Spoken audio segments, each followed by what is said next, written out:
بسم الله الرحمن الرحيم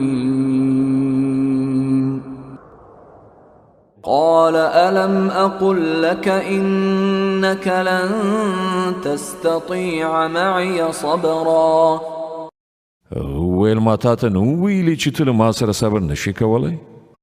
قال إن سألتك عن شيء بعدها فلا تصاحبني قد بلغت من لدني عذرا. موسی علیه السلام وویل له دې نه وروسته که ما در څخه د څه پوښتنه وکړه نو بیا ته ما له ځانه سره مه پرېږده. دا ځل خو زما له لوري درته عذر وړاندې شو. فانطلقا حتى إذا أتيا أهل قرية استطعما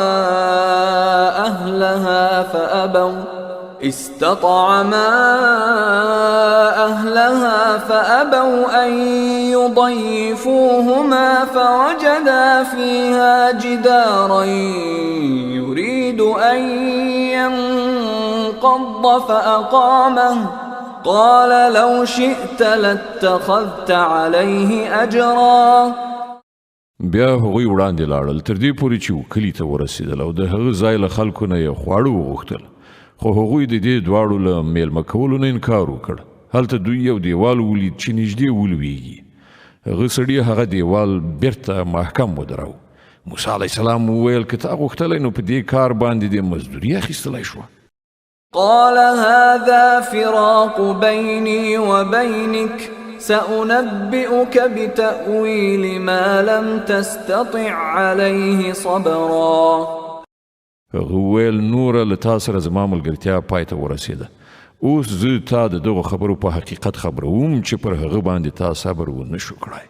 أما السفينة فكانت لمساكين يعملون في البحر فأردت أن أعيبها وكان وراءهم ملك يأخذ كل سفينة غصبا. د هغې کښتۍ موضوع دا ده چې هغه د څو تنو بېوزلو کسانو وه چې په سیند کې د زیارکښۍ مزدوري کوله. ما وغوښتل چې هغه عیبي کړم ځکه چې وړاندې د یو داسې باچا سیمه وه چې هره بیړۍ په زور اخیستله. وأما الغلام فكان أبواه مؤمنين فخشينا أن يرهقهما طغيانا وكفرا. پاتې شو هغه هلک د هغه مور او پلار مؤمنانو. مونږ وویریدو چې دغه هلک به په خپلې سرکشي او کفر سره هغوی تنګ کړي. فأردنا أن يبدلهما ربهما خيرا منه زكاة وأقرب رحما.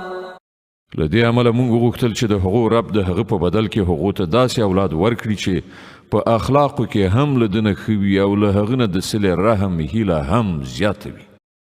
وأما الجدار فكان لغلامين يتيمين في المدينة وكان تحته كنز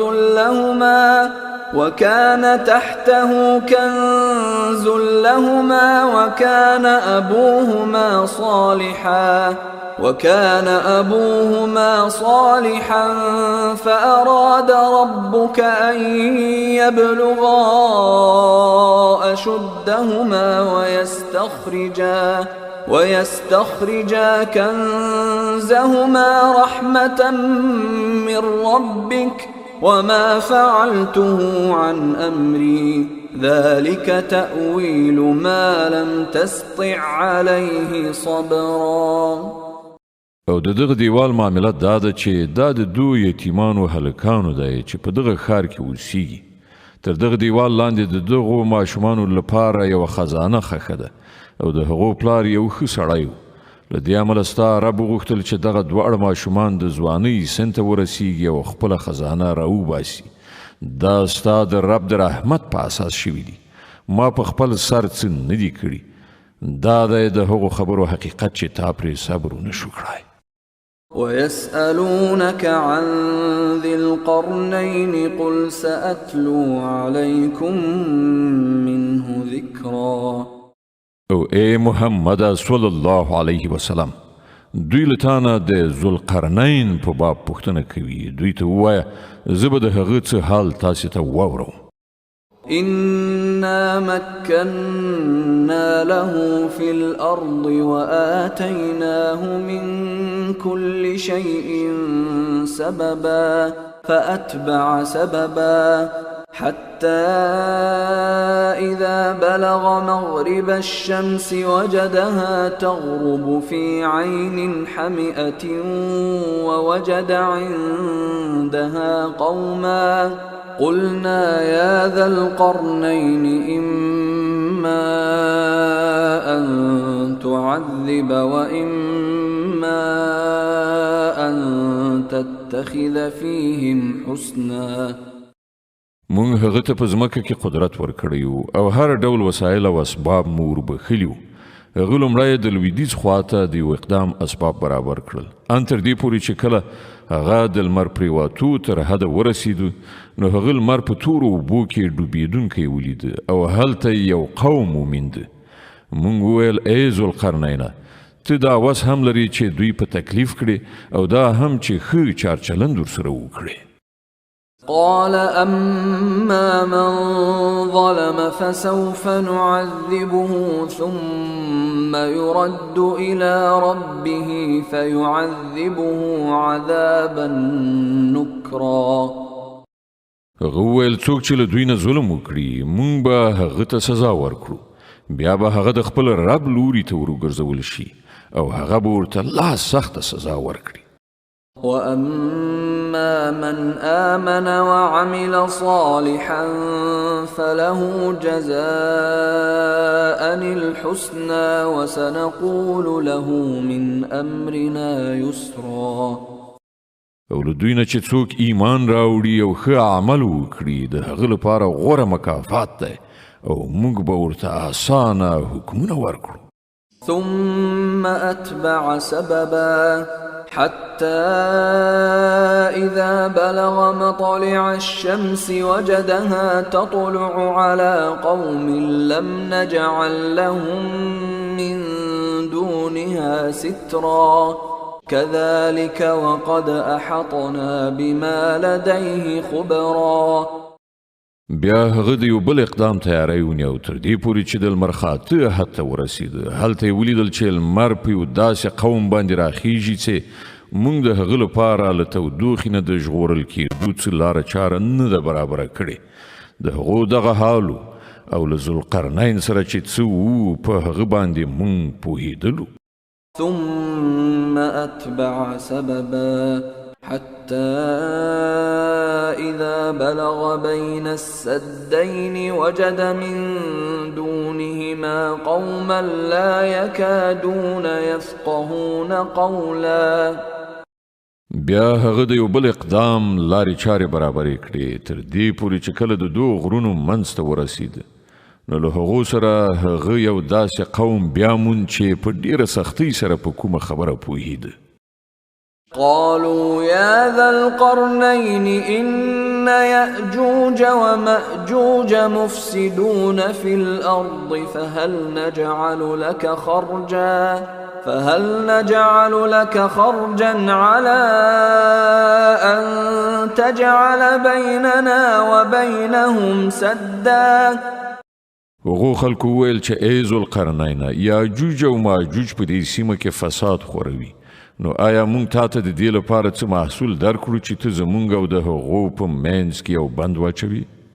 قال ما مكني فيه ربي خير فأعينوني بقوة أجعل بينكم وبينهم ردما.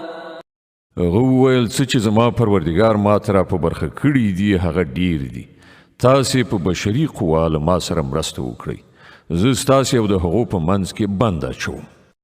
آتوني زبر الحديد حتى إذا ساوى بين الصدفين قال انفخوا حتى إذا جعله نارا قال آتوني أفرغ عليه قطرا.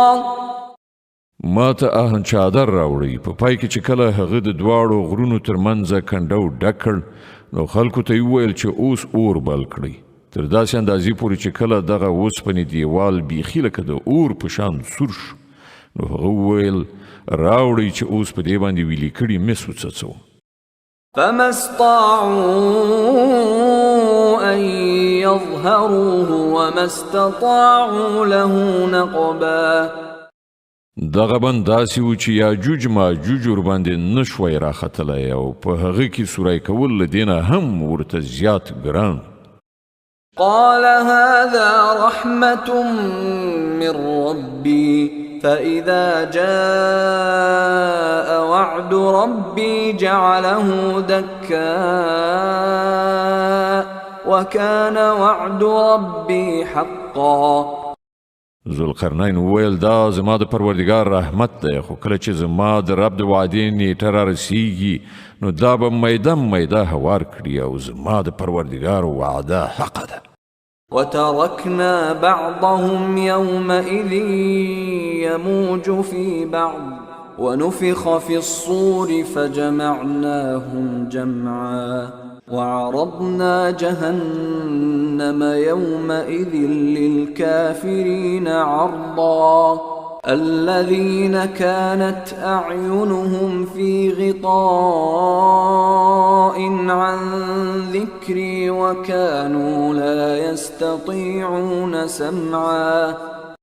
او په هغه ورځ به مونږ خلک پریږدو چې د سمندر د څپو غوندې په خپلو منځو کې سره وپرځوي او شپېلۍ پوکړی شي او مونږ به ټول انسانان یو ځای راغونډ کړو او همغه ورځ به وي چې مونږ دوزخ کافرانو ته ور مخې ته کړو د هغو کافرانو مخې ته چې زما د نصیحت خوا ته ړانده شوي وو او د څه شي اورېدلو ته له سره تیار نه وو.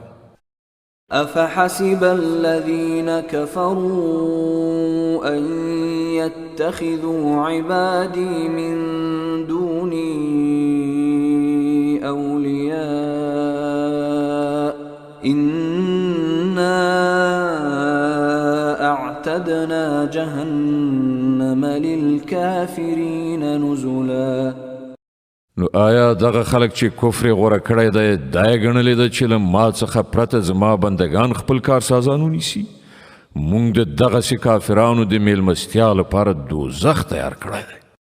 قل هل ننبئكم بالأخسرين أعمالا الذين ضل سعيهم في الحياة الدنيا وهم يحسبون أنهم يحسنون صنعا. ای محمد صلی الله علیه وسلم دوی ته ووایه آیا موږ تاسې ته وښیو چې په خپلو عملونو کې تر ټولو زیات ناکام او نامراده خلک څوک دي؟ هغه چې په دنیوي ژوندانه کې هلې ځلې له سمې لارې منحرفې شوې او انګېرلې ده چې د هغو ټول کړه وړه ښه دي. أولئك الذين كفروا بآيات ربهم ولقائه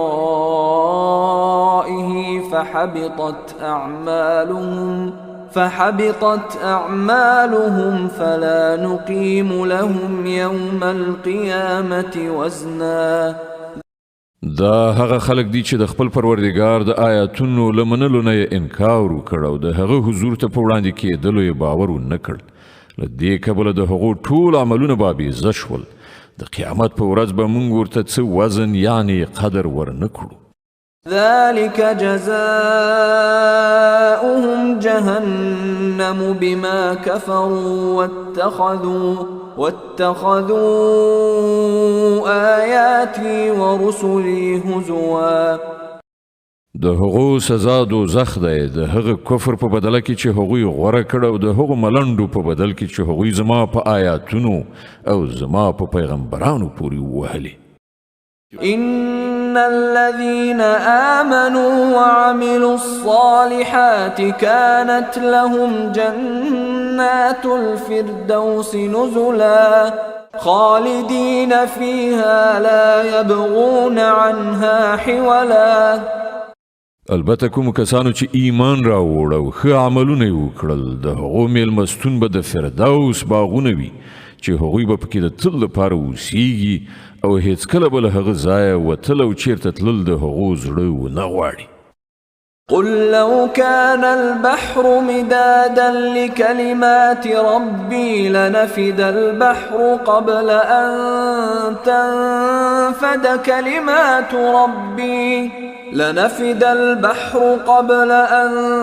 تنفد كلمات ربي ولو جئنا بمثله مددا.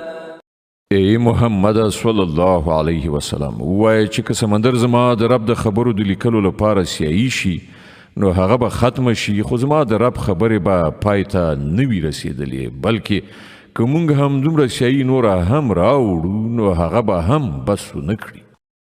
قل إنما أنا بشر مثلكم يوحى إلي أنما إلهكم إله واحد فمن كان يرجو لقاء ربه فليعمل عملا صالحا ولا يشرك بعبادة ربه أحدا. ای محمد صلی الله علیه وسلم وایي چې زه خو ستاسې په څیر یو انسان یم، ما ته وحی کیږي چې ستاسې خدای همدا یو خدای دی. نو څوک چې خپل پروردګار سره د یو ځای کېدو په هیله وي هغه ته پکار ده چې ښه عمل وکړي او په بندګۍ کې خپل رب سره بل څوک شریک نه کړي. اوس را رسیږو د مریم مبارکې سورې ته چې د قرآن عظیم شان 19مه سوره ده، په مکې معظمې کې را نازله شوې ده، 98 آیاتونه لري. تلاوت او پښتو ترجمه یې له لومړي آیت څخه اورئ. بسم الله الرحمن الرحيم.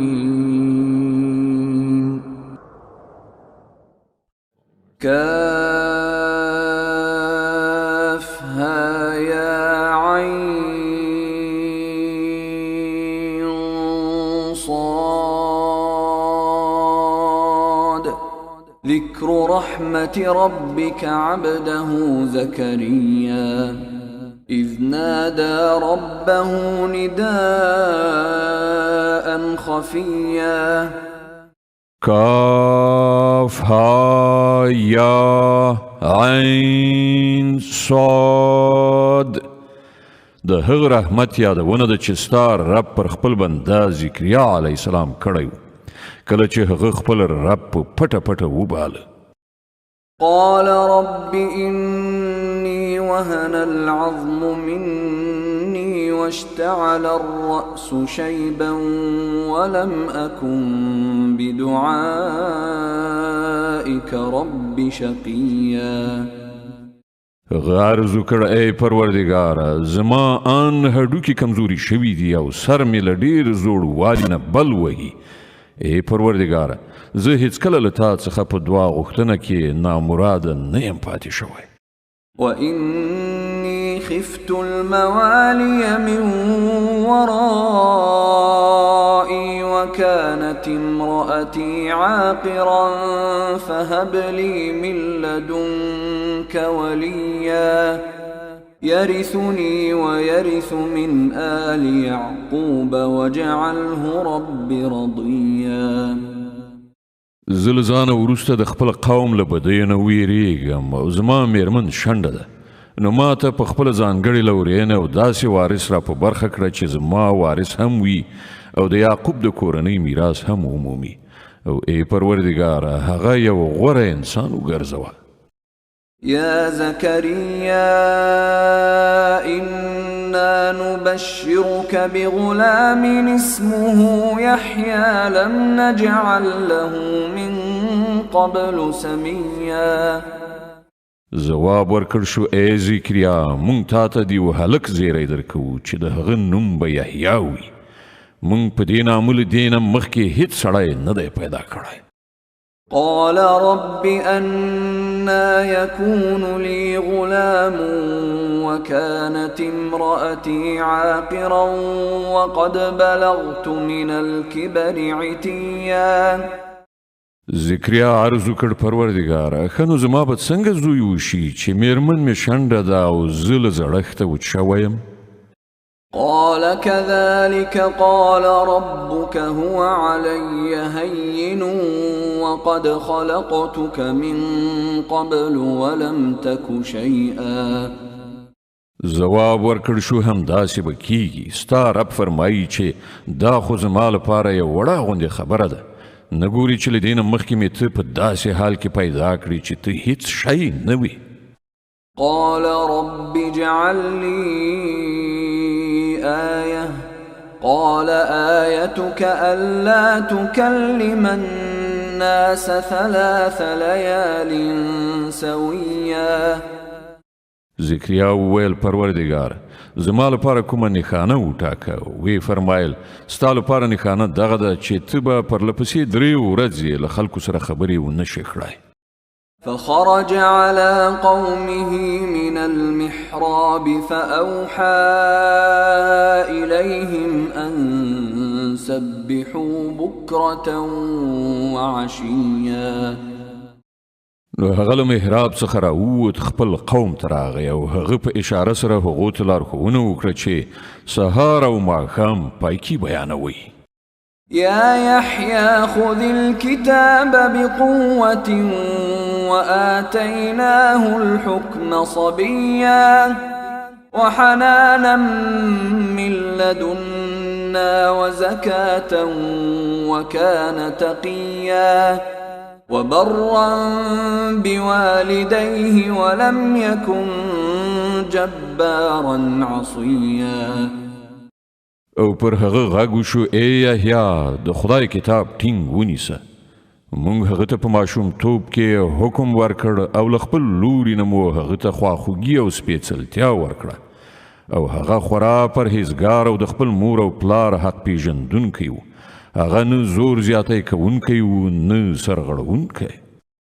وسلام عليه يوم ولد ويوم يموت ويوم يبعث حيا. سلام پر هغه په کومه ورځ چې هغه پیدا شو او په کومه ورځ چې هغه وفات شي او په کومه ورځ چې هغه ژوندی را پاڅول شي. واذكر في الكتاب مريم إذ انتبذت من أهلها مكانا شرقيا فاتخذت من دونهم حجابا فأرسلنا إليها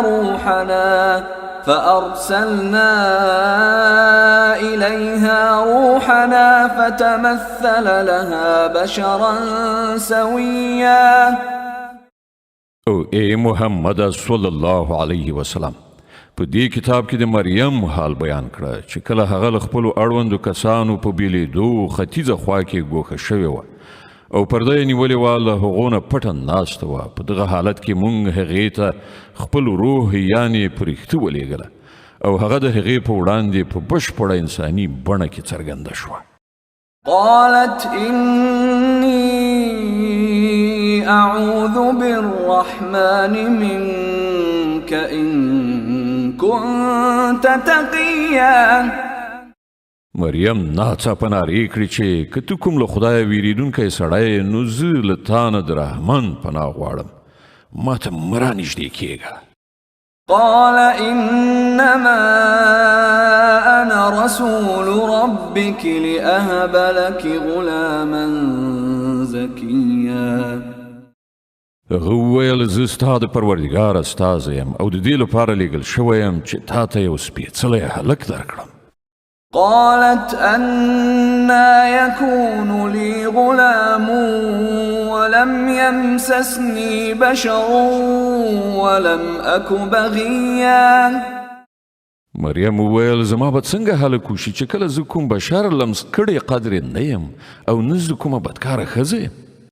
قال كذلك قال ربك هو علي هين ولنجعله آية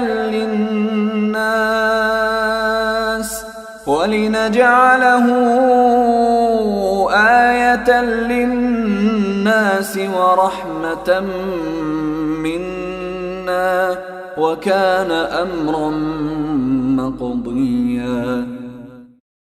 پرښتې وویله همداسې به کیږي. ستا رب فرمایي چې دغسې کول ماته ډېر اسانه دي او موږ به دا د دې لپاره وکړو چې هغه هلک د خلکو لپاره یوه نښانه شي او زموږ له لوري یو رحمت او دا کار سرته رسېدونکی دی. فحملته فانتبذت به مكانا قصيا. مریم د دغه ماشوم امینواره شوه او هغه له دې امینوارۍ یعنې هلک سره چې په ګېډه کې درلود یو لرې ځای ته لاړه. فأجاءها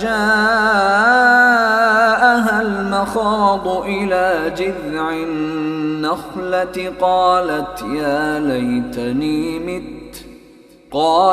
يا ليتني مت قبل هذا وكنت نسيا منسيا.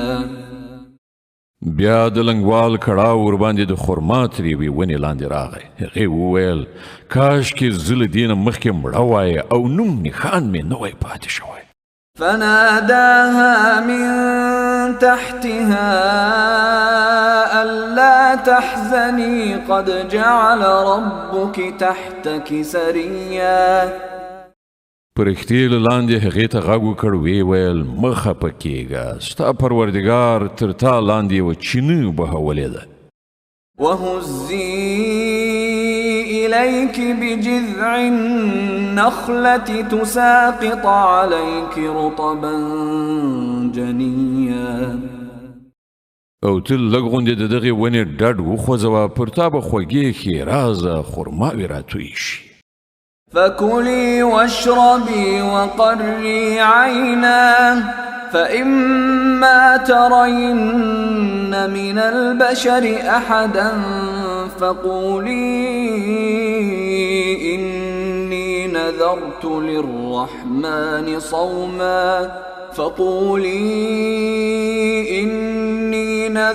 للرحمن صوما فلن أكلم اليوم إنسيا.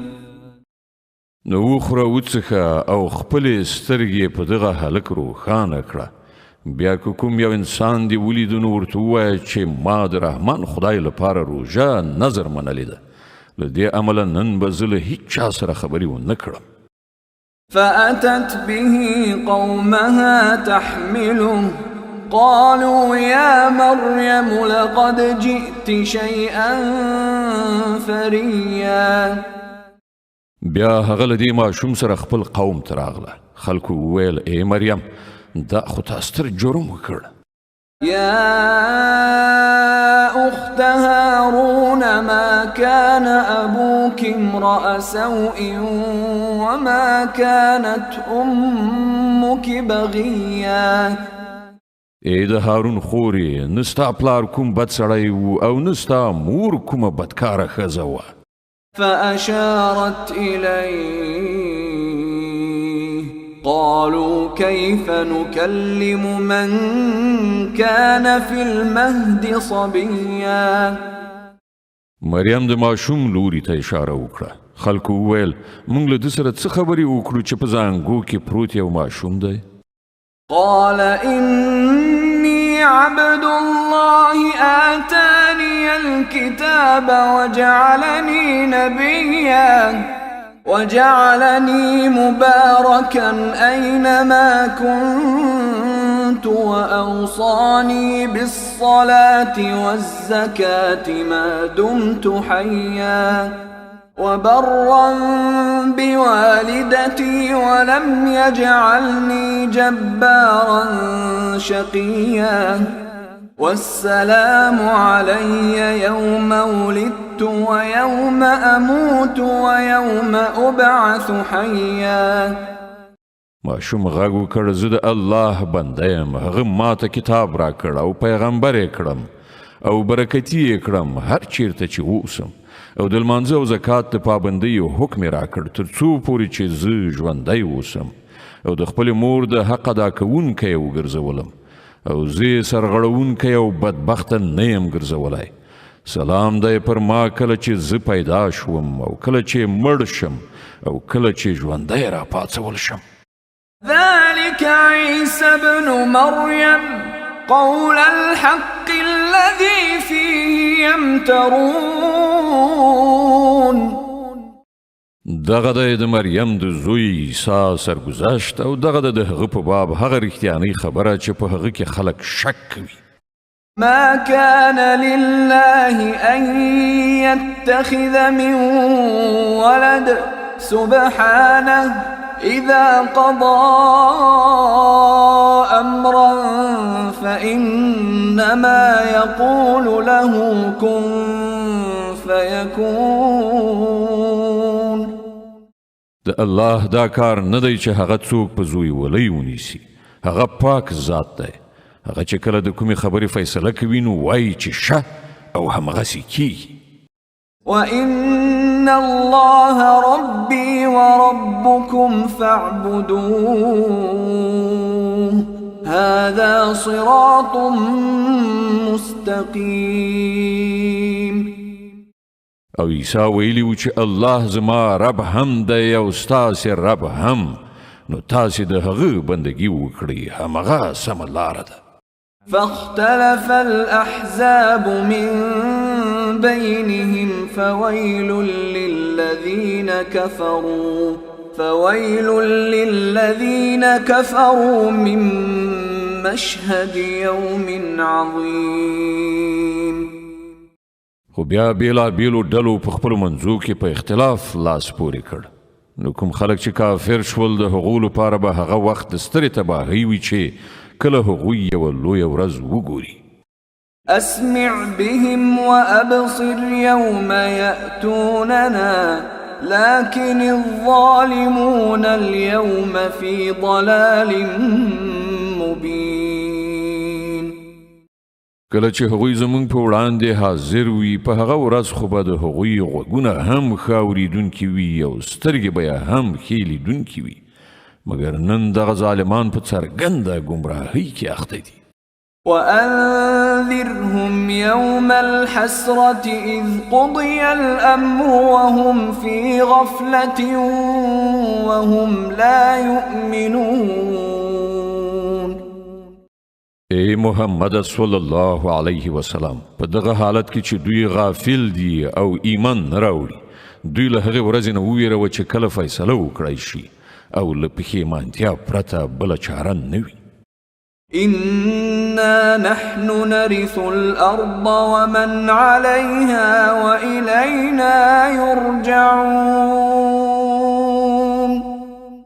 په پای کې به همدا موږ د ځمکې او د هغې د ټولو شیانو وارثان یو او ټول به زموږ لوري ته راوګرځول شي واذكر في الكتاب إبراهيم إنه كان صديقا نبيا او په دې کتاب کې د ابراهیم علیه السلام قصه بیان کړه بېشکه هغه یو ریښتونی انسان او پیغمبر إذ قال لأبيه يا أبت لم تعبد ما لا يسمع ولا يبصر ولا يغني عنك شيئا دوی ته لږ هغه وخت ور یاد کړه چې کله هغه خپل پلار ته وویل چې پلار جانه ته ولې د هغو شیانو عبادت کوې چې نه څه اوري نه څه ویني او نه ستا څه کار جوړولی شي يا أبت إني قد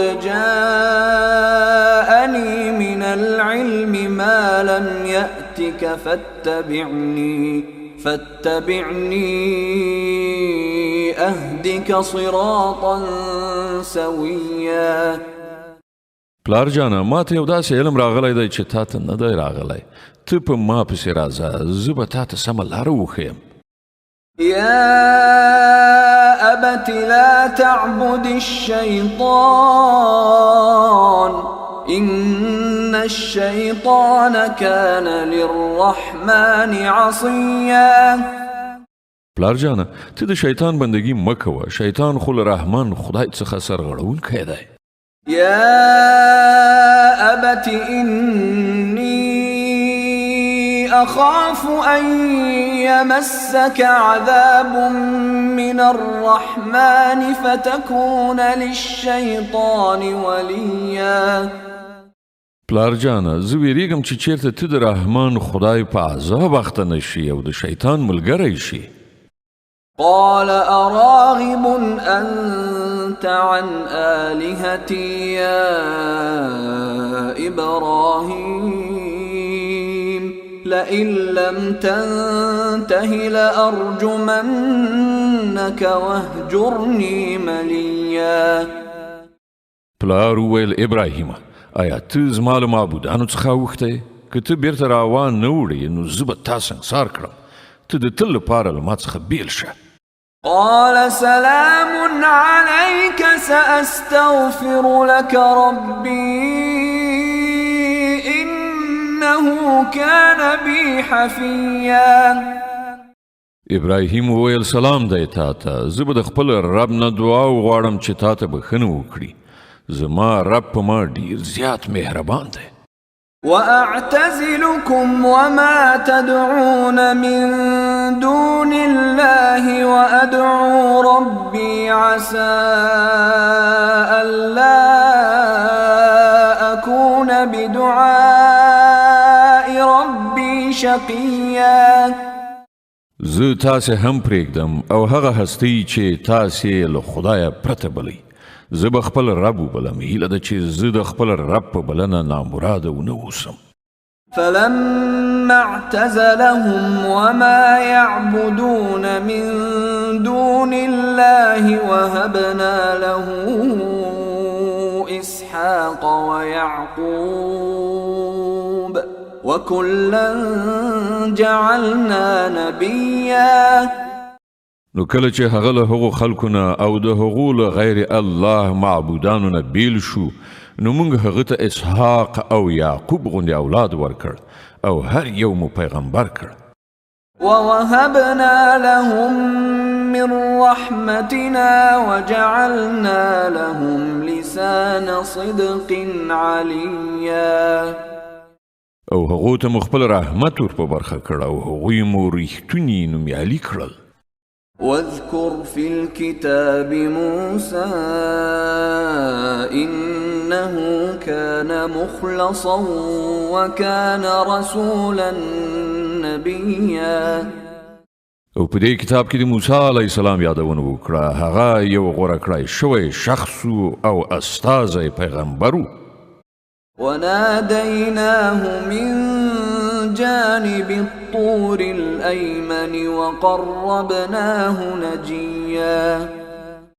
موږ هغه د تور له ښي اړخ نه وباله او د راز په خبرو اترو سره مو نږدېوالی ور په برخه کړ. ووهبنا له من رحمتنا أخاه هارون نبيا. او په خپل مهربانۍ سره مو د هغه ورور هارون پیغمبر وګرځاوه، هغه ته مو د مرستیال په ډول ورکړ. واذكر في الكتاب إسماعيل إنه كان صادق الوعد وكان رسولا نبيا. او په دې کتاب کې د اسماعیل یادونه وکړه. هغه په وعده کې ریښتونی و او خاص استازی پیغمبر و. وكان يأمر أهله بالصلاة والزكاة وكان عند ربه مرضيا. هغه خپل کورنۍ ته د لمانځه او زکات حکم کاوه او د خپل رب په وړاندې یو غوره انسان. واذكر في الكتاب إدريس إنه كان صديقا نبيا ورفعناه مكانا عليا. او په دې کتاب کې د ادریس یادونه وکړه. هغه یو ریښتونی انسان او یو پیغمبر و او هغه مونږ لوړ مقام ته خېژولی و. أولئك الذين أنعم الله عليهم من النبيين من ذرية آدم وممن حملنا مع نوح ومن ذرية إبراهيم وإسرائيل وممن هدينا واجتبينا إذا تتلى عليهم آيات الرحمن خروا سجدا وبكيا. دا هغه پیغمبران دي چې پر هغو باندې الله پیرزوینه کړې ده د آدم علیه السلام له اولادینه او د هغو خلکو له زوجات څخه چې مونږ هغوی له نوح علیه السلام سره په کښتۍ کې سپاره کړي وو او د ابراهیم علیه السلام له اولادینه او د اسرائیل علیه السلام له اولادینه او دوی له هغو خلکو څخه وو چې مونږ ورته لارښوونه وکړه او د هغو حال دا و چې کله به د رحمان خدای آیاتونه ورته اورول کېدل نو د ژړا په حال کې به په سجده پریوتل. فخلف من بعدهم خلف أضاعوا الصلاة واتبعوا الشهوات فسوف يلقون غيا إلا من تاب وآمن وعمل صالحا فأولئك يدخلون الجنة ولا يظلمون شيئا جنات عدن التي وعد الرحمن عباده بالغيب إنه كان وعده مأتيا. بیا له هغو وروسته هغه ناکاره خلکو د هغو ځای ونیو چې لمونځ یې ضایع کړ او د نفس د غوښتنو پیروي یې وکړه نو نږدې ده چې هغوی د ګمراهۍ له عاقبت سره مخامخ شي. البته څوک چې توبه وباسي او ایمان راوړي او ښه عمل غوره کړي هغوی به جنت ته ننوځي او د هغو حق به تلف نشي. د هغو لپاره د دایمي استوګنې جنتونه دي چې رحمان خدای له خپلو بندګانو سره د هغو نالیدلې وعده کړې ده او دغه وعده په باوري توګه ترسره کیدونکې ده. لا يسمعون فيها لغوا إلا سلاما ولهم رزقهم فيها بكرة وعشيا. هلته به هغوی کومه بابیزه خبره وانه اوري سلام به واوري او د هغو روزي به ورته پرله پسې سهار او ماښام ورسیږي. تلك الجنة التي نورث من عبادنا من كان تقيا. دغه د هغه جنت چې مونږ به د هغه وارثان له خپلو بندګانو نه هغه کسان وګرځوو چې تقوا یې غوره کړې ده. وما نتنزل إلا بأمر ربك له ما بين أيدينا وما خلفنا وما بين ذلك وما كان ربك نسيا. اے محمد صلی الله علیه وسلم پرښتې وایي مونږ ستا د رب له حکم نه پرته نه راکوزیږو. څه چې زمونږ مخې ته دي او څه چې زمونږ شاته دي او څه چې د دې په منځ کې دي د هر څه څښتنه همغه دی او ستا رب هیرونکی نه دی. رب السماوات والأرض وما بينهما فاعبده واصطبر لعبادته هل تعلم له سميا. هغه د اسمانونو او ځمکې او ټولو هغو شیانو رب دی چې د اسمان او ځمکې ترمنځ دي نو ته د هغه بندګي وکړه او د همغه په بندګۍ باندې کلک اوسه. آیا شته ستا په علم کې کومه هستی د هغه سیال؟ ويقول الإنسان أإذا ما مت لسوف أخرج حيا. انسان وای آیا پرختیا کله چې زه ومرم بیا به ژوندی راویستل شم؟ أولا يذكر الإنسان أنا خلقناه من قبل ولم يك شيئا. آیا انسان نور یادوي چې موږ مخکې دای پیدا کړی دی په داسې حال کې چې دی هیڅ شی هم نه و؟ فوربك لنحشرنهم والشياطين ثم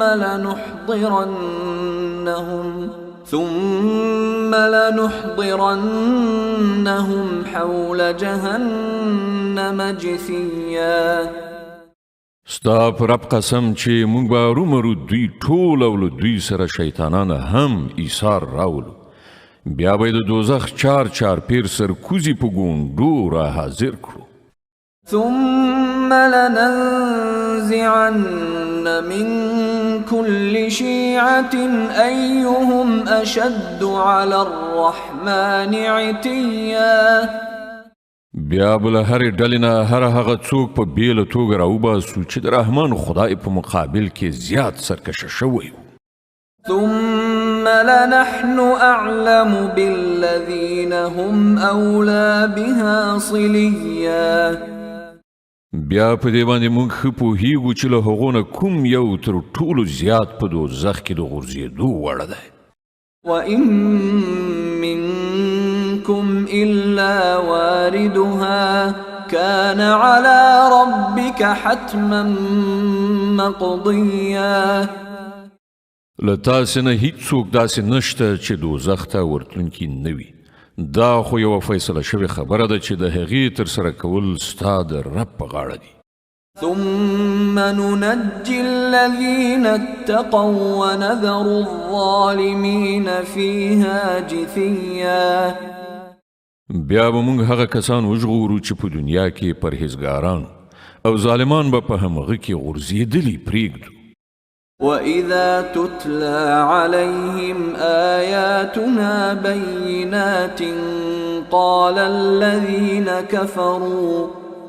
الذين كفروا للذين آمنوا أي الفريقين خير مقاما وأحسن نديا.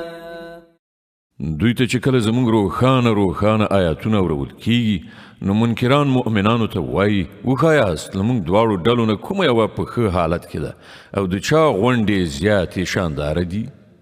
وكم أهلكنا قبلهم من قرن هم أحسن أثاثا ورئيا. په داسې حال کې چې موږ له دوی نه مخکې څومره داسې قومونه هلاک کړي دي چې له دوی نه زیات وسایل درلودل او په ظاهري شان شوکت کې له دوی نه پر مخ تللي وو. قل من كان في الضلالة فليمدد له الرحمن مدا حتى إذا رأوا ما يوعدون إما العذاب وإما الساعة فسيعلمون من هو شر مكانا وأضعف جندا. دوی ته ووایه څوک چې په ګمراهۍ کې اخته کیږي هغه ته رحمان خدای مهلت ورکوي تر دې پورې چې کله دغه راز خلک هغه څه وګوري چې له هغو سره یې وعده شوې ده، که هغه د الله عذاب وي او که د قیامت ساعت، نو بیا هله ورته څرګندېږي چې د چا حال خراب دی او د چا ډله کمزورې ده. ويزيد الله الذين اهتدوا هدى والباقيات الصالحات خير عند ربك ثوابا وخير مردا. د دې پر خلاف کوم کسان چې سمه لاره غوره کوي الله هغو ته د سمې لارې په تګ کې پرمختګ ور په برخه کوي او باقی پاتې کېدونکي نیکۍ ستا د رب په نزد مکافات او عاقبت په اعتبار سره ډېرې ښې دي. أفرأيت الذي كفر بآياتنا وقال لأوتين مالا وولدا. آیا تا هغه څوک ولیدي چې زموږ د آیاتونو له منلو نه انکار کوي او وایي چې ما ته خو به مال او اولاد هم داسې راکول کیږي؟ أطلع الغيب أم اتخذ عند الرحمن عهدا كلا سنكتب ما يقول ونمد له من العذاب مدا ونرثه ما يقول ويأتينا فردا. آیا هغه په غیب خبر شوی دی یا یې له رحمان خدای نه کومه وعده اخیستې ده؟ هیڅ کله داسې نه ده.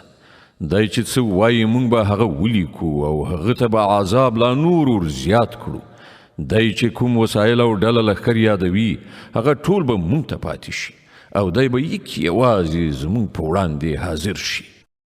واتخذوا من دون الله آلهة ليكونوا لهم عزا كلا سيكفرون بعبادتهم ويكونون عليهم ضدا. دوی له الله نه پرته خپل څه خدایان نیولي دي تر څو چې هغوی د دوی ملاتړ وي. هیڅ ملاتړ به یې نه وي. هغوی ټول به د دوی له عبادت نه منکر شي او برعکس د دوی پر خلاف دریځ به ونیسي. ألم تر أنا أرسلنا الشياطين على الكافرين تؤزهم أزا فلا تعجل عليهم إنما نعد لهم عدا. آیا تا ندی لیدلی چې موږ د حق دغه منکرانو ته شیطانانو خوشي کړي دي چې دوی په پوره ډول د حق دښمنۍ ته هڅوي؟ ښه نو اوس پر دوی باندې د عذاب نازلېدو لپاره تلوار مه کوه. موږ د دوی ورځې شمارو. يوم نحشر المتقين إلى الرحمن وفدا ونسوق المجرمين إلى جهنم وردا. هغه ورځ راتلونکې ده چې موږ پرهیزګاران د میلمنو په څیر د رحمان خدای حضور ته وړاندې کړو او مجرمان به د تږو څارویو په شان د دوزخ لوري ته وشړو. لا يملكون الشفاعة إلا من اتخذ عند الرحمن عهدا. په هغه وخت کې به خلک په کوم سپارښت راوړلو قادر نه وي بې له هغه چا څخه چې د رحمان خدای له حضور څخه یې اجازه نامه اخیستې وي. وقالوا اتخذ الرحمن ولدا لقد جئتم شيئا إدا تكاد السماوات يتفطرن منه وتنشق الأرض وتخر الجبال هدا أن دعوا للرحمن ولدا. هغوی وایي چې رحمان خدای څوک په زوی ولی نیولی دی. ډیره بابیزه خبره ده چې تاسې جوړه کړې ده. نږدې ده چې آسمانونه وچوي ځمکه څیرې شي او غرونه راوغورځېږي په دې خبره چې خلکو د رحمان خدای لپاره د اولاد د شتوالي دعوه وکړه. وما ينبغي للرحمن أن يتخذ ولدا إن كل من في السماوات والأرض إلا آتي الرحمن عبدا. د رحمان خدای دا شان نه دی چې هغه څوک زوی ونیسي په ځمکه او اسمانونو کې چې هر څه دي ټول د هغه حضور ته د بندګانو په حیث وړاندې کیدونکي دي.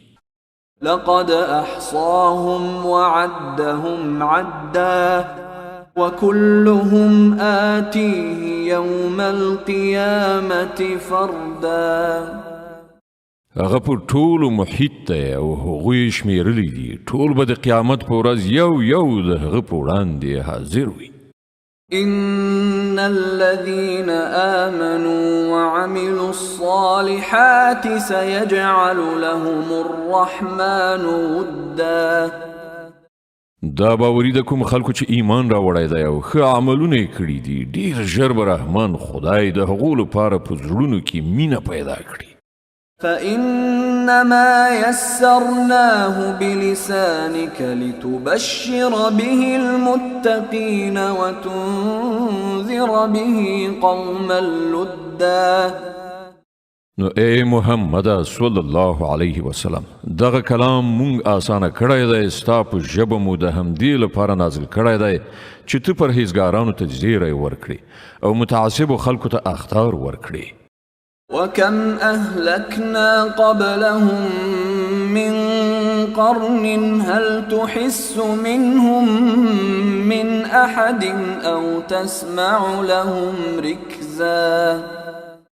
لدین مخکې مونږ څومره قومونه هلاک کړي دي نو نن چیرته ته د هغو نښه نښانه مومي یا کوم غږ هم چیرته اوري. د طه مبارکه سوره د قرآن عظیم الشان شلمه سوره ده. په مکې معظمې کې را نازله شوې ده. 115 مبارک آیاتونه لري. تلاوت او پښتو ترجمه یې له لومړي آیت څخه اورئ. بسم الله الرحمن الرحيم. طه ما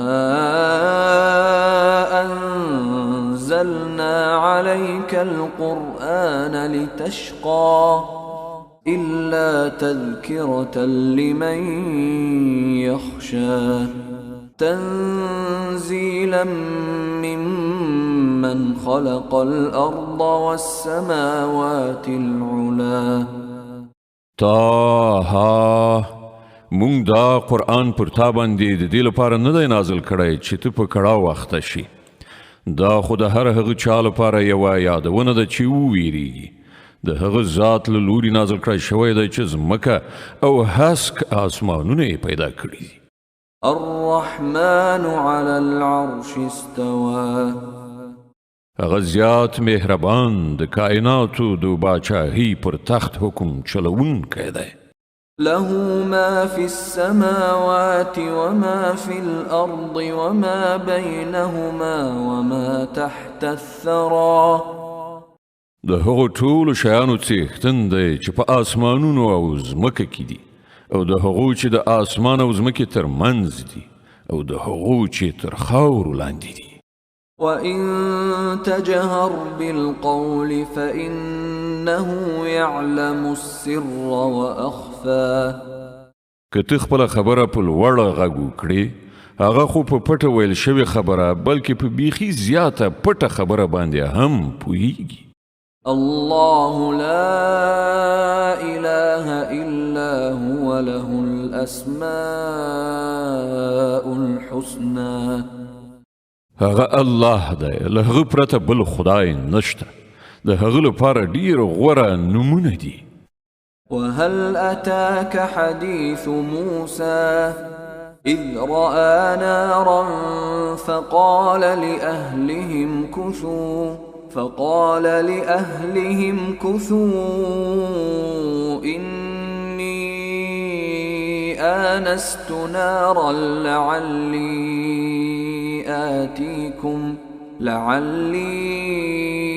آتيكم منها بقبس أو أجد على النار هدى. او آیاتات د موسی علیه السلام څخه خبر هم رسیدلی دی.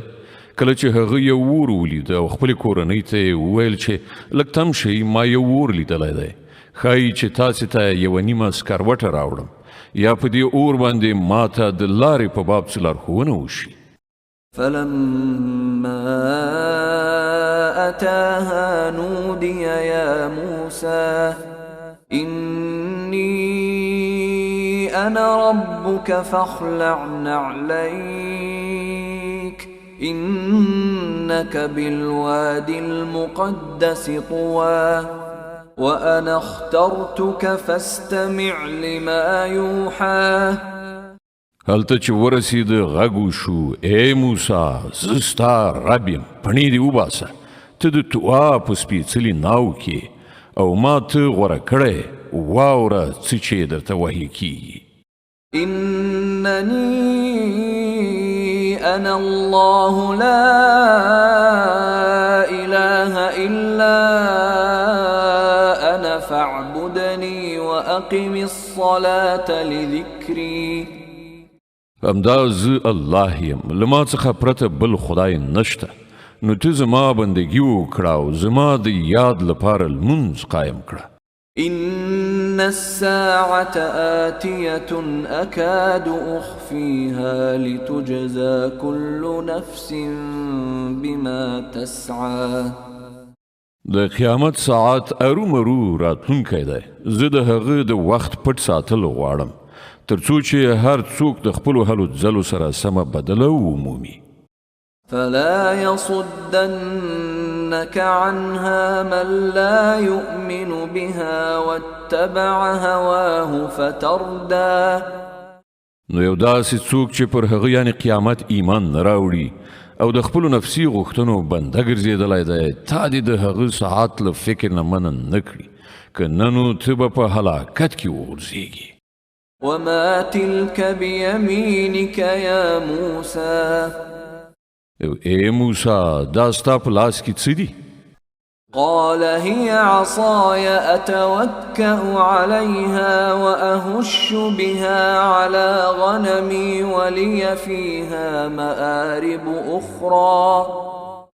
موسی ځواب ورکړ دا زما همسا ده، په دې باندې په تکیه کولو ګرځم، په دې سره د خپلو پسونو لپاره پاڼې څنډم او هم نور ډیر کارونه ترېنه اخلم. قال ألقها يا موسى. الله فرمایل دا وغورځوه ای موسی. فألقاها فإذا هي حية تسعى. هغه وغورځوله او په ناڅاپي ډول هغه یو مارو چې دا خوا اخوا ځغلېده. قال خذها ولا تخف سنعيدها سيرتها الأولى. الله وفرمایل هغه ونیسه ویریږه مونږ به دا بیرته همغسې کړو لکه چې څنګه وو. واضمم يدك إلى جناحك تخرج بيضاء من غير سوء آية أخرى لنريك من آياتنا الكبرى. او لږ شان خپل لاس خپل تخرک ته وروړه، بې له کوم تکلیف څخه به ځلانده راووځي. دا بله نښانه ده د دې لپاره چې موږ تا ته د خپلو سترو نښانو ښوونکي یو. اذهب إلى فرعون إنه طغى. اوس ته فرعون ته ورشه، هغه سرکشه شوی دی. قال رب اشرح لي صدري ويسر لي أمري واحلل عقدة من لساني يفقه قولي. موسی عرض وکړ پروردګاره زما سینه پرانیزه او زما کار ماته اسانه کړه او زما د ژبې غوټه وسپړه ترڅو چې خلک زما په خبره وپوهېدلی شي.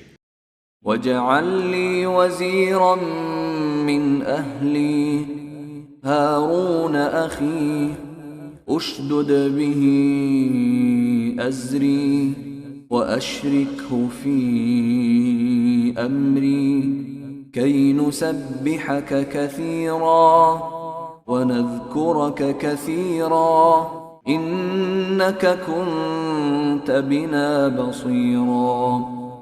او زما لپاره زما د خپلې کورنۍ نه یو مرستیال وټاکه، هارون چې زما ورور دی. د هغه په وسیله زما مټ پیاوړی کړه او هغه زما په کار کې برخوال کړه ترڅو چې مونږ ښه ستا پاکي بیان کړو او تا زیات یاد کړو. ته تل زمونږ د حال څارونکی.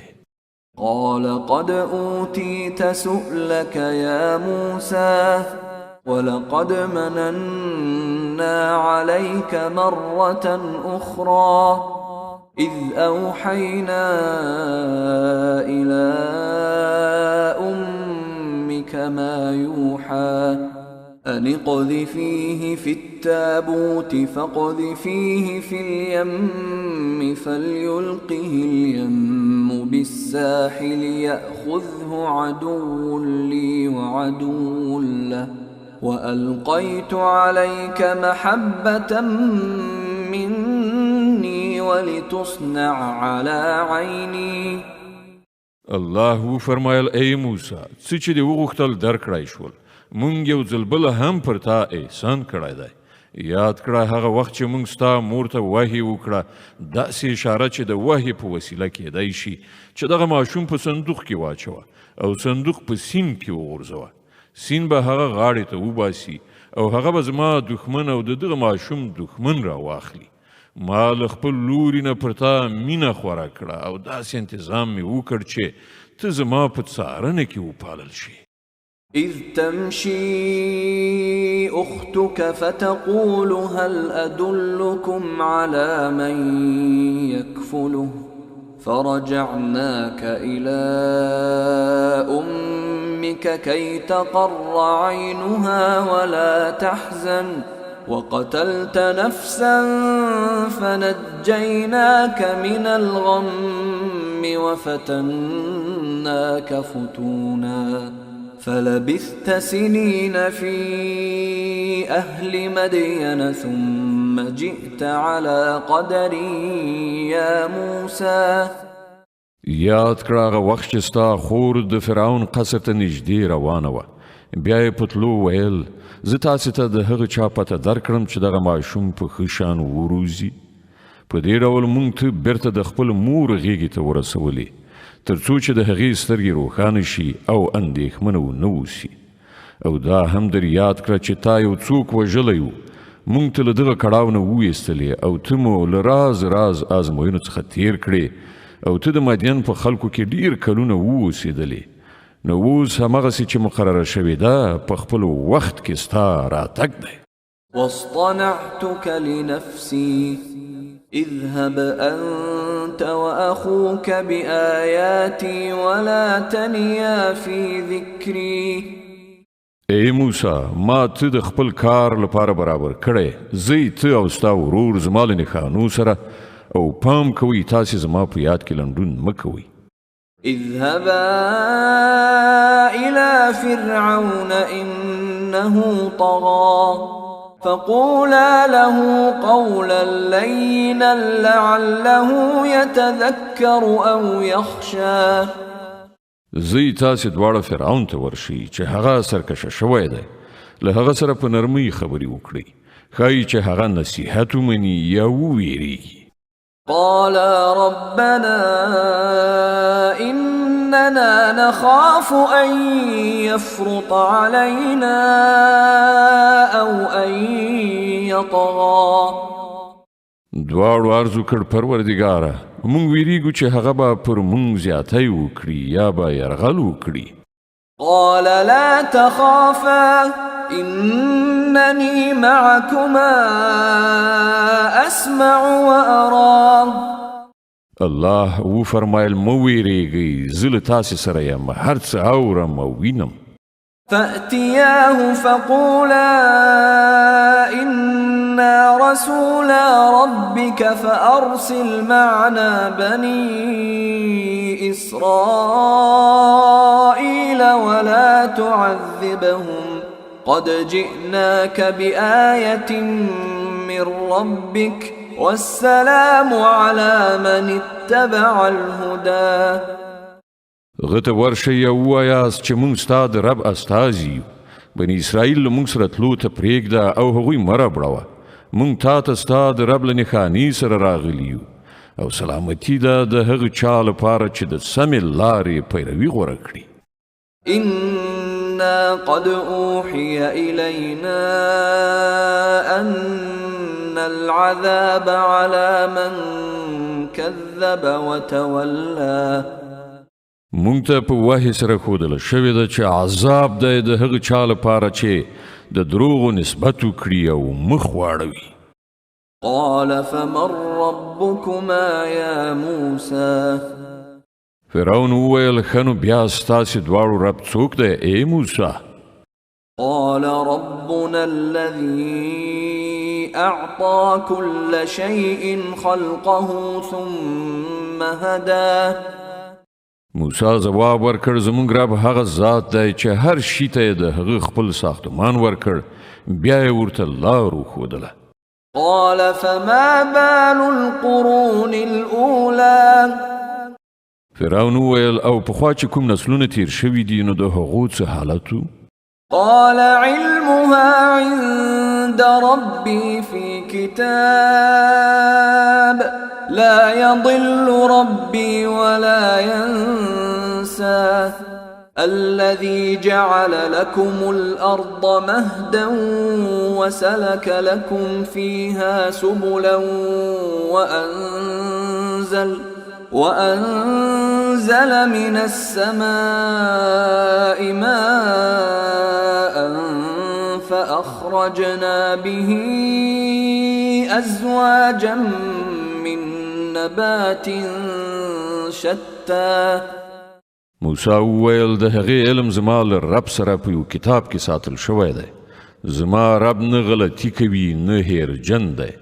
همغه ذات چې ستاسې لپاره یې د ځمکې فرش وغوړوله او په هغې کې ستاسې د تګ لارې جوړې کړې او له پاسه یې اوبه وورولې، بیا یې د هغو په وسیله راز راز حاصلات راوټوکول.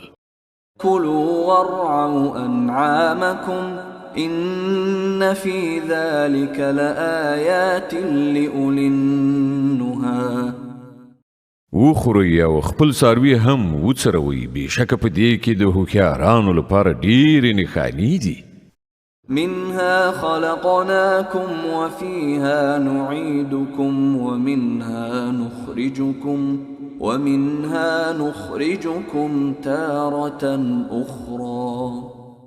له همدې ځمکې نه موږ تاسې پیدا کړي یاست، همدې ته به مو بیرته ورولو او له همدې نه به مو دوهم ځل راوباسو.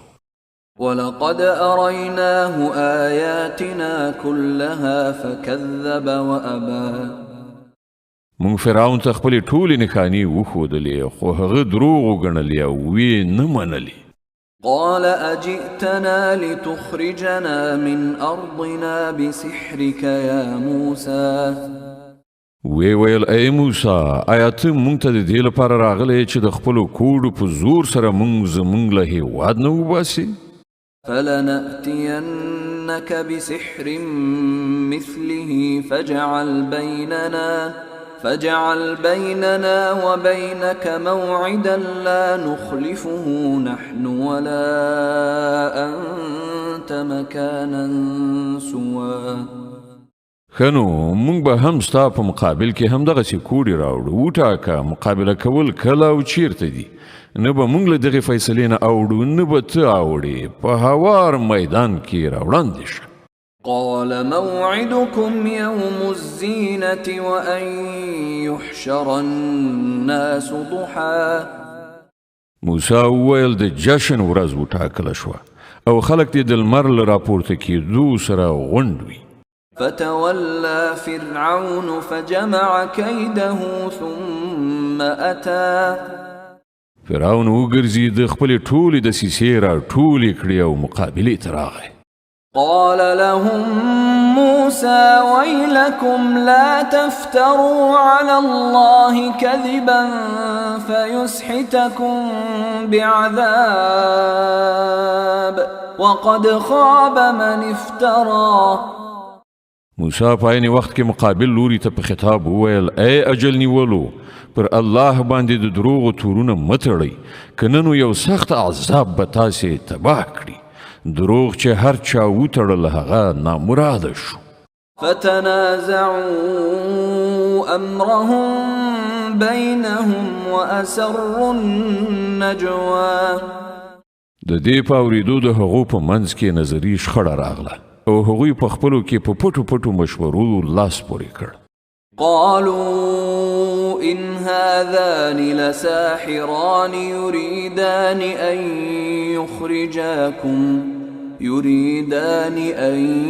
يخرجاكم من أرضكم بسحرهما ويذهبا بطريقتكم المثلى. په پای کې ځینې خلکو وویل چې دا دواړه خو صرف کوډګران دي. د دوی هدف دا دی چې د خپلو کوډو په زور سره ستاسې لاس ستاسې له هېواد نه وباسي او ستاسې د ژوند مثالي کړنلارې ته خاتمه ورکړي. فأجمعوا كيدكم ثم أتوا صفا وقد أفلح اليوم من استعلى. نن خپلې ټولې دسیسې را یو ځای کړئ او په میدان کې ول لیکه شي، نو دا وګڼئ چې نن چې هر څوک برلاسی شو همغه ژوند وګاټه. قالوا يا موسى إما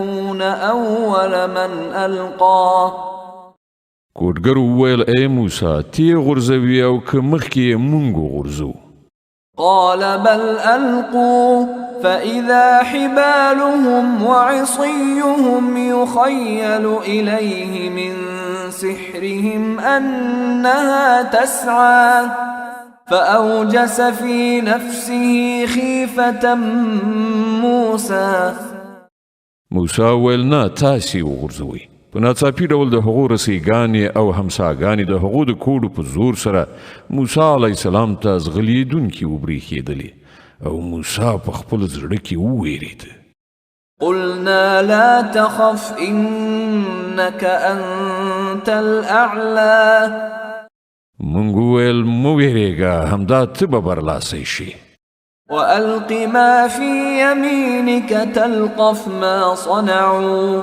إنما صنعوا كيد ساحر ولا يفلح الساحر حيث أتى وغورځوه څه چې ستا په لاس کې دي اوس د دوی ټول مصنوعي شیان تېروي دوی چې څه جوړ کړي راوړي دي دا خو د کوډګر ټګي ده او کوډګر هیڅکله نشي بریالی کېدی که په هره بڼه راشي فألقي السحرة سجدا قالوا آمنا برب هارون وموسى په پای کې هم داسې وشول چې ټول کوډګران په سجده پریوتل او غږ یې وکړ موږ د هارون او موسی رب ومانه قال آمنتم له قبل أن آذن لكم إنه لكبيركم الذي علمكم السحر فلأقطعن أيديكم وأرجلكم من خلاف ولأصلبنكم في جذوع النخل ولتعلمن أينا أشد عذابا وأبقى فرعون وویل تاسې ایمان راوړ مخکې له دې نه چې ما درته اجازه درکړې وي ښکاره شوه چې دا یې ستاسې لارښود دی چې تاسې ته یې کوډګري ښودلې وه ښه نو اوس به زه ستاسې لاسونه پښې ردو بدلې پرې کړم او د خرماو په ونو کې به مو په دارو زړوم بیا به تاسې ته څرګنده شي چې له موږ دواړو نه د چا عذاب ډېر سخت او پایښت لرونکی دی قالوا لن نؤثرك على ما جاءنا من البينات والذي فطرنا فاقض ما أنت قاض إنما تقضي هذه الحياة الدنيا کوډګرو ځواب ورکړ قسم په هغه ذات چې مونږ یې پیدا کړي یو دا هیڅکله نشي کېدی چې مونږ د روښانه نښانو له راتګ نه وروسته هم په رښتینولۍ باندې تا ته ترجیح درکړو ستا چې څه خوښه وي هغه وکړه ته خو ایله بلا د همدې دنیا د ژوند فیصله کولی شي إنا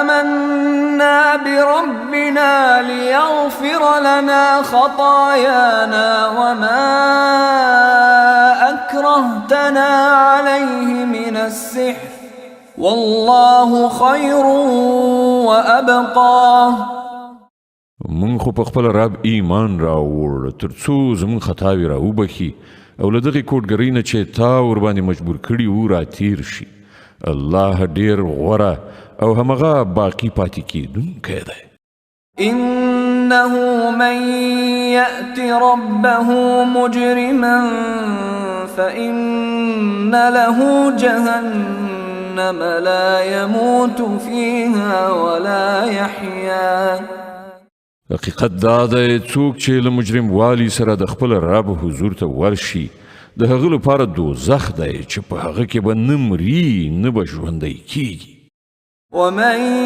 يأته مؤمنا قد عمل الصالحات فأولئك لهم الدرجات العلى جنات عدن تجري من تحتها الأنهار خالدين فيها وذلك جزاء من تزكى. او څوک چې د هغه حضور ته د مؤمن په حیثیت ورشي چې ښه عملونه یې کړي وي د دغه راز ټولو خلکو لپاره لوړې درجې دي. سمسور بې خزانه باغونه دي چې تر هغو لاندې به ویالې بهیږي، په هغو کې به د تل لپاره هغوی اوسیږي. دا د هغه چا مکافات دي چې سپېڅلتیا غوره کړي.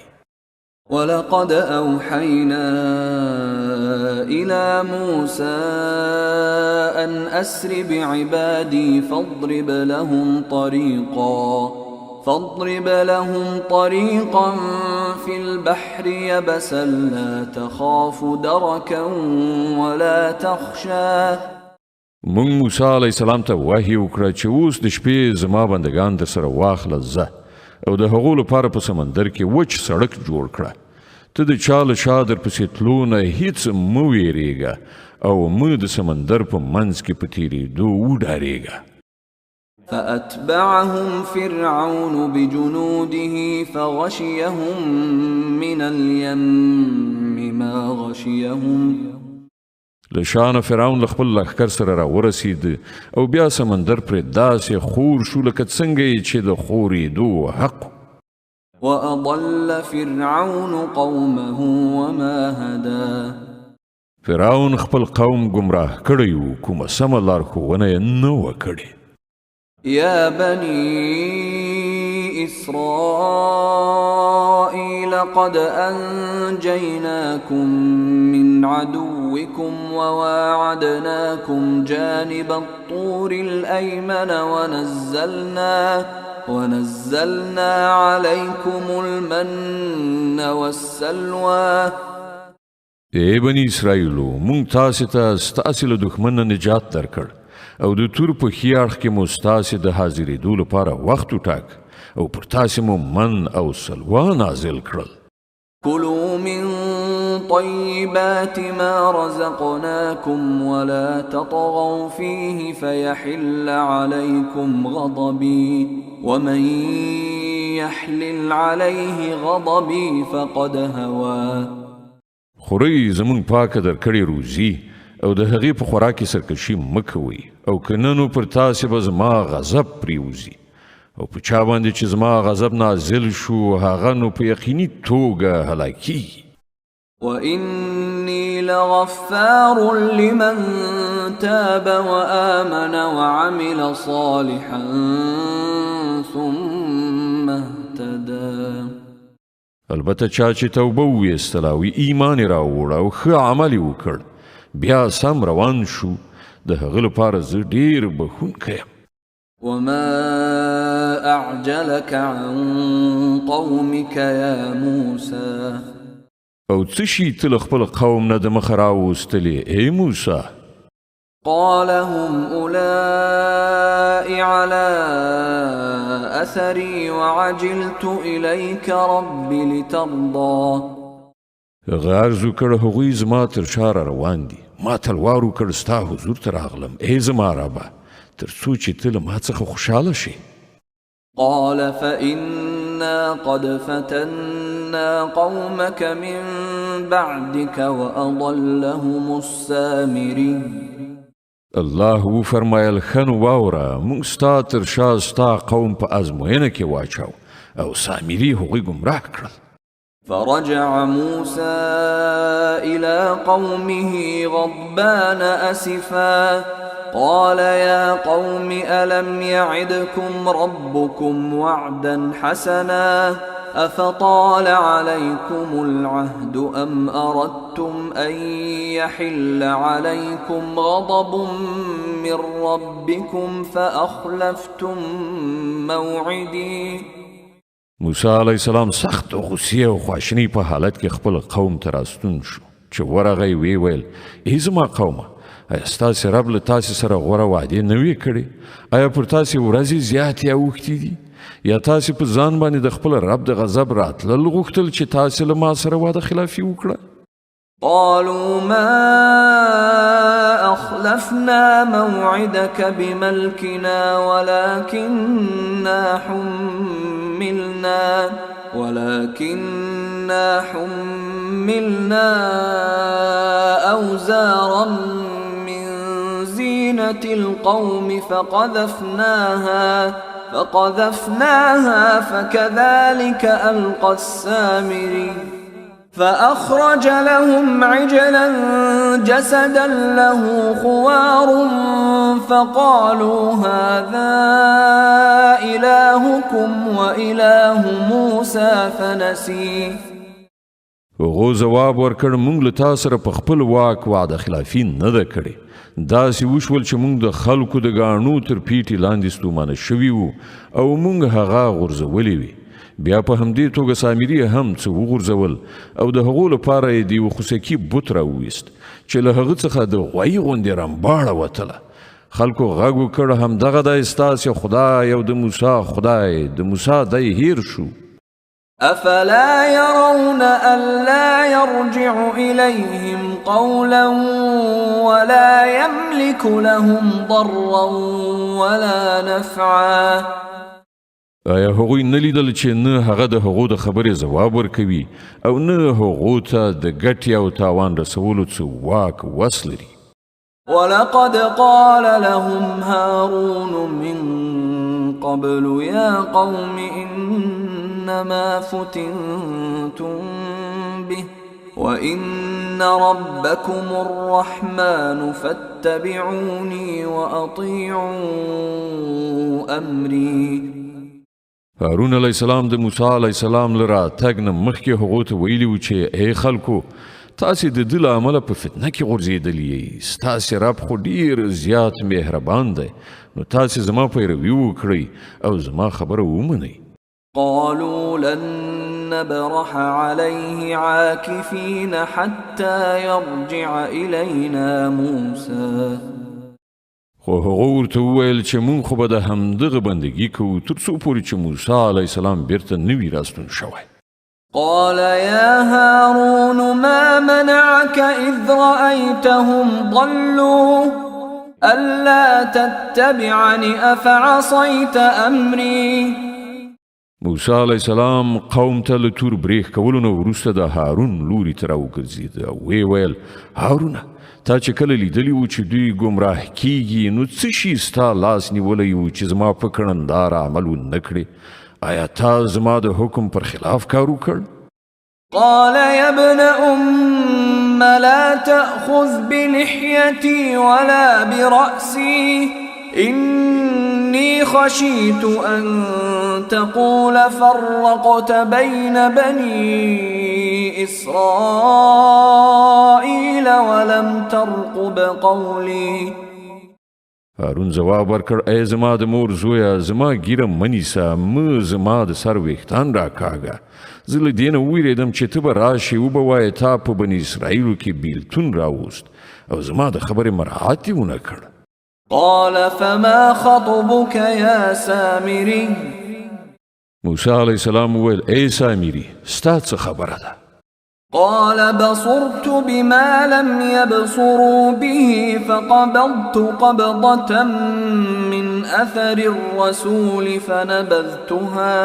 فنبذتها وكذلك سولت لي نفسي. هغه ځواب ورکړ ما هغه څه ولیدل چې د دغو خلکو په نظر را نغلل، نو ما د رسول د پښو له پله نه یو موټی خاوره راپورته کړه او هغه مې د دغې ویلې شوې طلا په منځ کې وغورځوله. زما نفس ما ته همدغسې څه راوښودل. قال فاذهب فإن لك في الحياة أن تقول لا مساس وإن لك موعدا لن تخلفه وانظر إلى إلهك الذي ظلت عليه عاكفا لنحرقنه ثم لننسفنه في اليم نسفا. موسی علیه السلام وویل ښه نو ځه اوس به ته په ټولو ژوند کې همدا نارې وهې چې ما ته لاس مه راوړې. او ستا لپاره د حساب کتاب یو وخت ټاکلی دی چې له تا څخه به هیڅ تیر نشي او ګوره خپل دغه خدای ته چې ته پرې مین شوی وي موږ به هغه وسوځو او میده میده به یې کړو په سیند کې به یې واچو إنما إلهكم الله الذي لا إله إلا هو وسع كل شيء علما ای خلکو ستاسې خدای خو یوازې یو الله دی چې له هغه پرته کوم بل خدای نشته په هر څه باندې د هغه علم چارپیر دی كذلك نقص عليك من أنباء ما قد سبق وقد آتيناك من لدنا ذكرا ای محمد صلی الله علیه وسلم په دغه شان مونږ د مخکې تیر شو حالاتو خبرونه تا ته اورو او مونږ خاص له خپل لوري نه یو ذکر یعنی د نصیحت درس درکړی دی من أعرض عنه فإنه يحمل يوم القيامة وزرا خالدين فيه وساء لهم يوم القيامة حملا څوک چې له دې نه مخ واړوي هغه به د قیامت په ورځ د ګناه دروند پیټی پورته کړي او دغه راز ټول خلک به د تل لپاره د خپل درانده پیټي په عذاب کې اخته اوسیږي او د قیامت په ورځ به د هغو لپاره د دغه جرم د مسؤلیت پیټی ډیر ربړونکی پیټی وي يوم ينفخ في الصور ونحشر المجرمين يومئذ زرقا په هغه ورځ چې کله شپېلۍ پوکړه شي او موږ به مجرمان په دې حال کې ایثار راولو چې د هغو سترګې به هیبت وهلې رډې ختلې وي يتخافتون بينهم إن لبثتم إلا عشرا په خپلو منځو کې به پټ پټ ووایي چې په دنیا کې به تاسې الا بلا لس ورځې تېرې کړې وي نحن أعلم بما يقولون إذ يقول أمثلهم طريقة إن لبثتم إلا يوما مونږ ته ښه معلومه ده چې هغوی به څه وایي مونږ په دې هم پوهیږو چې له هغو څخه چې څوک ډیر زیات په احتیاط سره حسابونکي وي هغه به ووایي چې نه ستاسې د دنیا ژوند کې یوه ورځ ژوند و ويسألونك عن الجبال فقل ينسفها ربي نسفا فيذرها قاعا صفصفا لا ترى فيها عوجا ولا أمتا دوی له تانه پوښتنه کوي چې په هغه ورځ به دغه غرونه چیرته لاړ شي ووایه چې زما پروردګار به هغه خاورې ری کړي وابه یې لوځوي او ځمکه به یو داسې هوار سوتره میدان جوړ کړي چې په هغه کې به ته هیڅ لوړه ژوره ونه وینې يومئذ يتبعون الداعي لا عوج له وخشعت الأصوات للرحمن فلا تسمع إلا همسا په هغه ورځ به ټول خلک د آواز کوونکي په بلنه سم سیخ راشي یو بڅری کوږوالی به ونشي ښودلی او غږونه به د رحمان خدای په وړاندې خپ شي له ډېر ټیټ غږ نه پرته به ته نور هیڅ وانه وري يومئذ لا تنفع الشفاعة إلا من أذن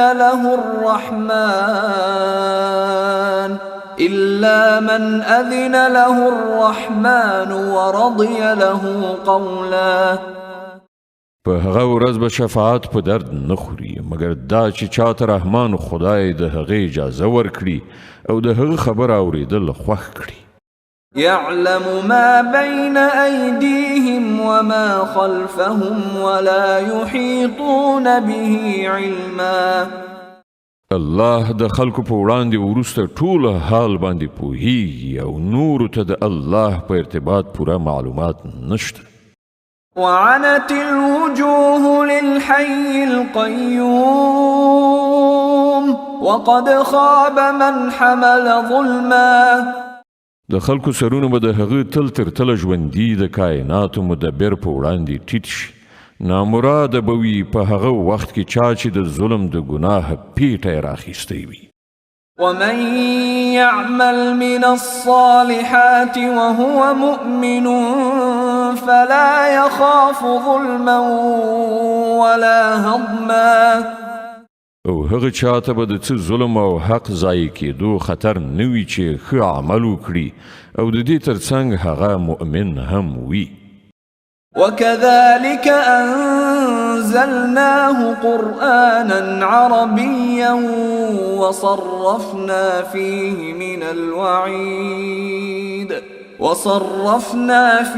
من الوعيد لعلهم يتقون أو يحدث لهم ذكرا.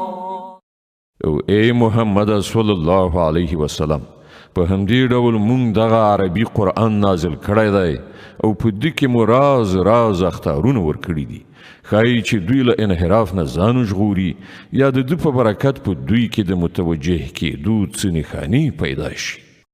فتعالى الله الملك الحق ولا تعجل بالقرآن من قبل أن يقضى إليك وحيه وقل رب زدني علما. نو پورته او لوړ دی حقیقي باچا او ګوره د قرآن په لوستلو کې تلوار مه کوه تر څو پورې چې تا ته د هغه بشپړه وحی نه وي رسول شوي او دعا وکړه چې ای پروردګاره ما ته لا زیات علم راکړه. ولقد عهدنا إلى آدم من قبل فنسي ولم نجد له عزما. مونږ له دې نه مخکې آدم علیه السلام ته یو حکم کړی و خو هغه هیر کړ او مونږ په هغه کې تصمیم ونه میند. وَإِذْ قُلْنَا لِلْمَلَائِكَةِ اسْجُدُوا لِآدَمَ فَسَجَدُوا إِلَّا إِبْلِيسَ أَبَى. یاد کړه هغه وخت چې مونږ پرښتو ته ویلي و چې آدم ته سجده وکړي هغو ټولو خو سجده وکړه مګر یو ابلیس و چې انکار یې وکړ. فقلنا يا آدم إن هذا عدو لك ولزوجك فلا يخرجنكما من الجنة فتشقى. په دې سره مونږ آدم علیه السلام ته وویل چې ګوره دا ستا او ستا د میرمنې دښمن دی داسې نشي چې دی تاسې له جنته وباسي او تاسې په غم او بدبختۍ اخته شي. إن لك ألا تجوع فيها ولا تعرى وأنك لا تظمأ فيها ولا تضحى. دلته خو تاسې ته دا هوساینه شته چې نه وږي بېوزلي اوسېږئ نه مو تنده او تودوخه ربړوي. فوسوس إليه الشيطان قال يا آدم هل أدلك على شجرة الخلد وملك لا يبلى. خو شیطان هغه تیر ویست ورته یې وویل ای آدمه تا ته هغه ونه دروښیم چې په هغې سره تل تر تله ژوند او نه ختمېدونکی سلطنت په لاس درځي. فأكلا منها فبدت لهما سوآتهما وطفقا يخصفان عليهما من ورق الجنة وعصى آدم ربه فغوى. په پای کې دواړو میړه میرمنې د هغې ونې میوه وخوړله. نتیجه دا شوه چې سمدلاسه د هغو سطر یو د بل په وړاندې لوڅ شو او دواړه د جنت په پاڼو سره د خپلو ځانونو په پټولو باندې لګیا شول. آدم علیه السلام د خپل رب نافرماني وکړه او له سمې لارې نه واوښت. ثم اجتباه ربه فتاب عليه وهدى. بیا د هغه رب هغه غوره کړ او د هغه توبه یې قبوله کړه او هغه ته یې لارښوونه وکړه. قال اهبطا منها جميعا بعضكم لبعض عدو فإما يأتينكم مني هدى فمن اتبع هداي فلا يضل ولا يشقى. الله فرمایل تاسې دواړه یعنی آدم علیه السلام او بیبي حوا له دې ځایه یعنی جنت څخه کوز شي. تاسې به یو د بل دښمنان یاست. اوس که زما له لوري تاسې ته کوم هدایت ورسیږي نو څوک چې زما د هغه هدایت پیروي وکړي هغه به نه ګمراه شي نه به په بدبختۍ کې اخته شي. ومن أعرض عن ذكري فإن له معيشة ضنكا ونحشره يوم القيامة أعمى. او څوک چې زما له ذکر یعنی د نصیحت له درس نه مخ واړوي د هغه لپاره به په دنیا کې تنګ ژوند وي او د قیامت په ورځ به موږ هغه ړوند راپاڅو. قال رب لم حشرتني أعمى وقد كنت بصيرا. هغه به ووایي پروردګاره په دنیا کې خو زه سترګور وم دلته دې ولې ړوند راپاڅولم. قال كذلك أتتك آياتنا فنسيتها وكذلك اليوم تنسى. الله تعالی به فرمایي هو په همدې شان دي زموږ آیاتونه چې تا ته راغلي وو تا هیر کړي وو هماغسې نن ته هیرول کېږي. وكذلك نجزي من أسرف ولم يؤمن بآيات ربه ولعذاب الآخرة أشد وأبقى. په دې ډول موږ له حده تیري کوونکو او د خپل رب د آیاتونو نه منونکو ته په دنیا کې مجازات ورکو او د آخرت عذاب زیات سخت او ډیر پایښت لرونکی دی. أفلم يهد لهم كم أهلكنا قبلهم من القرون يمشون في مساكنهم إن في ذلك لآيات لأولي النهى. او آیا دغه خلکو ته د تاریخ له دغه درس نه څه درس ور په برخه نشو چې له دې نه مخکې موږ څومره قومونه هلاک کړي دي چې د هغو په وران شوو کلیو کې نن دوی ځي راځي. په حقیقت کې په دې کې د هغو خلکو لپاره ډېرې نښانې دي چې د سالمې پوهې خاوندان دي. ولولا كلمة سبقت من ربك لكان لزاما وأجل مسمى. که ستا د رب لخوا مخکې د یوې خبرې پرېکړه نه وای شوې او د مهلت یوه موده نه وای ټاکله شوې نو ارومرو به د دوی هم فیصله شوې وای. فاصبر على ما يقولون وسبح بحمد ربك قبل طلوع الشمس وقبل غروبها ومن آناء الليل فسبح وأطراف النهار لعلك ترضى. اے محمد صلی الله علیه وسلم دوی چې کومې خبرې جوړوي پر هغو صبر وکړه او د خپل رب له ثنا ستاینې سره د هغه پاکي بیان کړه له لمر ختلو نه مخکې او له لمر پرېوتلو نه مخکې او د شپې په وختونو کې هم هغه پاکي بیان کړه او د ورځې په څنډو کې هم ښایي چې ته راضي شي. ولا تمدن عينيك إلى ما متعنا به أزواجا منهم زهرة الحياة الدنيا لنفتنهم فيه ورزق ربك خير وأبقى. او د دنیوي ژوندانه هغه ځل بل ته سترګې قدرې هم مو راړوئ چې موږ له دوی نه راز خلکو ته ورکړي دي. هغه خو موږ په ازموینه کې د هغو د اچولو لپاره ورکړي دي او ستا د رب درکړی شوې حلاله روزي ډېره ښه او پایښت لرونکې ده.